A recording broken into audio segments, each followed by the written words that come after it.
standing over my hospital bed, calculating how much my death was worth. The nurse found me at 3 a.m., staring at the ceiling, my pillow soaked with tears of rage. Bad dreams? She asked gently. Bad family, I replied. Detective Morrison visited the next morning with updates that painted an even darker picture. Paisley had been in my apartment multiple times while I was unconscious, not just to get my wallet. Security cameras show her removing documents from your filing cabinet, he explained. Insurance policies, bank statements, your will. She also accessed your laptop and phone. For what? We're still investigating, but it appears she was deleting digital evidence and transferring money from your savings account. She'd moved $23,000 to an account under her name before the credit card charges even started. The scope of her betrayal kept expanding. This wasn't impulse shopping. This was premeditated financial murder. There's something else, Morrison continued. We found text messages between your sister and her fiancé discussing your condition. Beckham knew everything. He showed me printouts that made me sick. Paisley. Doctors say she might not wake up. Could be weeks or months. Beckham. That's terrible, babe. But maybe it's a sign? Universe clearing the path for our future? Paisley. I've been thinking the same thing. She always acts like she's so much better than me. Beckham. How much are we talking about total? Paisley. House is worth $340K,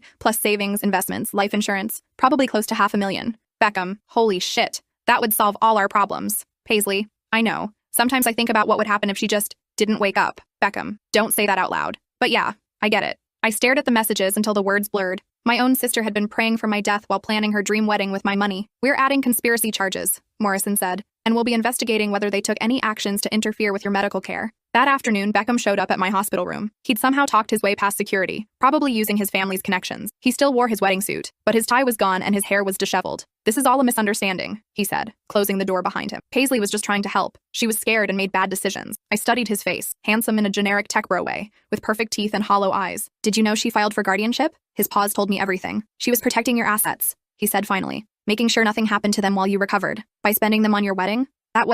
We needed to keep up appearances. My family has expectations. The audacity was breathtaking. Even caught red-handed, he was still lying. Get out, I said quietly. Look, we can work this out. My family has lawyers. Get out before I call security. He left, but not before muttering, you always were selfish. The next week brought a parade of revelations. Forensic accountants found that Paisley had been stealing from me for months, using my information to open credit cards I didn't know about. She'd forged my signature on apartment lease applications for herself, listing me as a guarantor. She'd even filed a fraudulent tax return in my name and kept the refund. The guardianship paperwork was particularly chilling. She'd claimed I had diminished mental capacity due to substance abuse, and that she needed emergency powers to prevent me from making harmful financial decisions. She'd fabricated an entire narrative about my incompetence, complete with forged medical records. She's been planning this for at least a year, Vivian explained during one of our meetings. This level of fraud requires extensive preparation. But why? She could have just asked me for help with the wedding, because then you'd have maintained control. This way, she'd have gotten everything. Your money, your property, your entire life. The criminal case moved quickly. Paisley's bail was set at $100,000, which Beckham's family couldn't or wouldn't pay. She sat in county jail, still wearing her wedding dress for the first 3 days because no one brought